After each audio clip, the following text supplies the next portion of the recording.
Social Security is more than a government program. It's a sacred promise.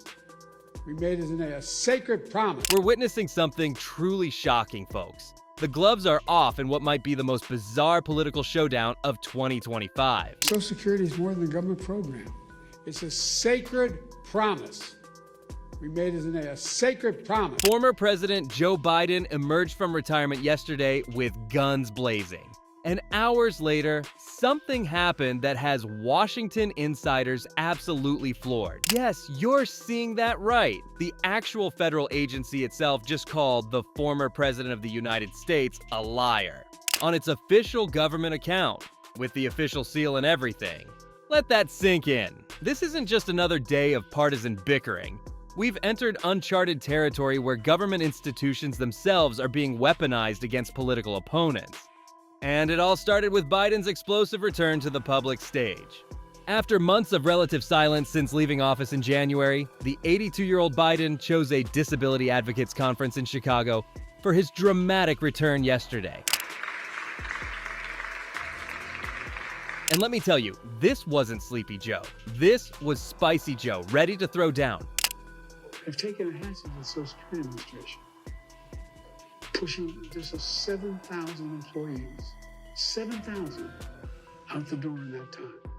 Biden didn't just criticize, he came armed with specific accusations about what's happening at the Social Security Administration under Trump and his controversial new Department of Government Efficiency, or DOGE, led by none other than Elon Musk. I mean, when your government department sounds like a cryptocurrency meme, that might be your first red flag. By the way, those 300-year-old folk getting that Social Security, I want to meet them because I like to figure out how they live out. Hell of a thing, man. I'm looking for longevity. Biden didn't pull punches when addressing the Trump team's claims of finding thousands of suspiciously old people on Social Security rolls, a talking point Musk has been pushing to justify his aggressive agency cuts. Fewer than 100 days, this new administration has made done so much damage and so much destruction. It's kind of breathtaking it could happen that soon. And Biden didn't stop there. He went for the jugular on Trump's promises versus actions. They want to wreck it so they can rob it. And why do they want to rob it? In order to deliver huge tax cuts to billionaires and big corporations and keep it going. They want to make permanent the 2017 tax cuts. Here, Biden was quoting former SSA Commissioner Martin O'Malley, who introduced him at the event with equally fiery language. Now, you'd expect Trump's campaign to fire back. You'd expect Republican politicians to defend their president. That's politics 101. But what happened next was something entirely different. Within hours of Biden's speech, the Social Security Administration's verified government account posted a 5-part thread that began with these jaw-dropping words. Former President Joe Biden is lying to Americans. Let me repeat that. A federal agency, not a campaign, not a politician, a taxpayer-funded government institution directly accused a former president of lying. The thread went on to defend Trump's Social Security record, claiming, President Trump has repeatedly promised to protect Social Security. The SSA has not permanently closed any field offices. The agency is taking common-sense steps to transform how we serve the public. Biden's administration allowed $72 billion in improper payments, and implied immigrants were improperly receiving benefits. To understand why this matters so much, you need to know that government agencies traditionally stay miles away from partisan politics. They're supposed to serve all Americans regardless of party. When's the last time you saw the National Park Service attack a politician or the Census Bureau? It just doesn't happen. One former SSA official called it an extraordinary breach of norms, and that might be putting it mildly. So what's actually happening at Social Security that got Biden so fired up? As part of that push, the Social Security Administration added thousands of migrants authorized to work in the U.S. to a list of people who have been declared dead. So this makes them ineligible to obtain work authorization or receive government benefits. The truth is, the agency has been in turmoil since Musk's Doge team took control in January. Their efficiency drive has already led to thousands of SSA employees laid off, with 7,000 more cuts planned. Field offices closing nationwide. website crashes and phone system failures, new verification requirements creating chaos for beneficiaries, incorrect notices being sent to recipients saying their benefits were stopped. And I've been standing here since 9 this morning. There are other people been here longer than I have. This is not making any sense anymore. We're human. One 83-year-old retiree in Phoenix waited 6 hours at her local office after the website crashed and phone lines were jammed. She's not alone. Scenes like this are playing out across the country. To make sure folks get the benefits they earn after a lifetime of hard work. The work they do is more than just a profession. What you do, it's a calling. And it gets worse. A federal judge recently had to intervene after finding the SSA likely violated privacy laws by giving Musk's Doge team unbridled access to millions of Americans' personal data. But the Trump administration insists these moves aren't about cutting benefits.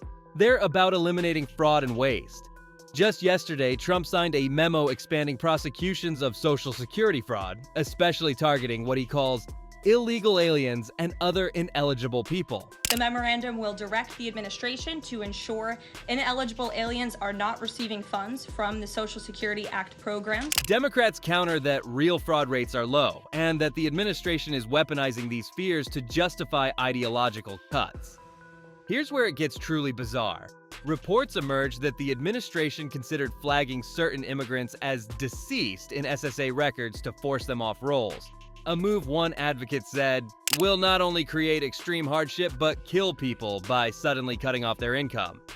This context explains why Biden chose Social Security for his big post-presidential battle. The stakes couldn't be higher. We're talking about the financial lifeline for over 70 million Americans. What makes this confrontation so unprecedented isn't just the policy disagreement, it's the breaking of institutional norms. Nobody's king. Nobody's the boss. Everybody has a shot. Biden's warning wasn't subtle. He sees danger in how government institutions are being used. And the SSA's Twitter attack seems to confirm those fears. The irony here is glaring. Trump campaigned on a promise to never cut Social Security. Yet his efficiency czar Musk has called the program the biggest Ponzi scheme of all time. One of them called it a Ponzi scheme. A Ponzi scheme? What the hell are they talking about? People earn these benefits. They paid into that benefit.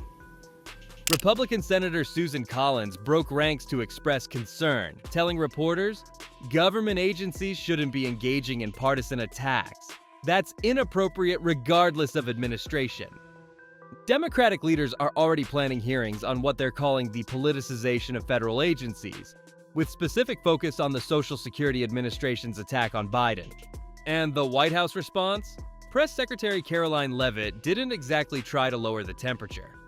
My first reaction when seeing former President Biden was speaking tonight was, I'm shocked that he is speaking at nighttime. I thought his bedtime was much earlier. Nothing says presidential dignity like mocking an 82-year-old's bedtime. I'm guessing that'll be in the next White House etiquette manual. What we're witnessing goes beyond a fight over Social Security. It's about the fundamental question of whether government institutions serve the public or political interests. In early March, Representative Jerry Connolly warned that Trump's plan to replace merit-based civil servants with loyalists would inject politics into every corner of government and turn agencies into partisan machines. After the SSA's actions this week, those words seem almost prophetic. For now, the Social Security Administration has not retracted its comments, and the White House shows no sign of backing down. As Americans grapple with what this means, the question isn't just whether their Social Security checks will arrive.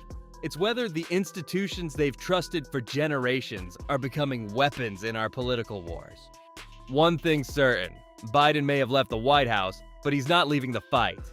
And if yesterday's unprecedented clash is any indication, the battle over America's most sacred social program is only just beginning. What do you think? Should government agencies stay out of politics? Or is the Social Security Administration right to correct the record? Let us know in the comments below, and don't forget to like and subscribe for more Viral Vote.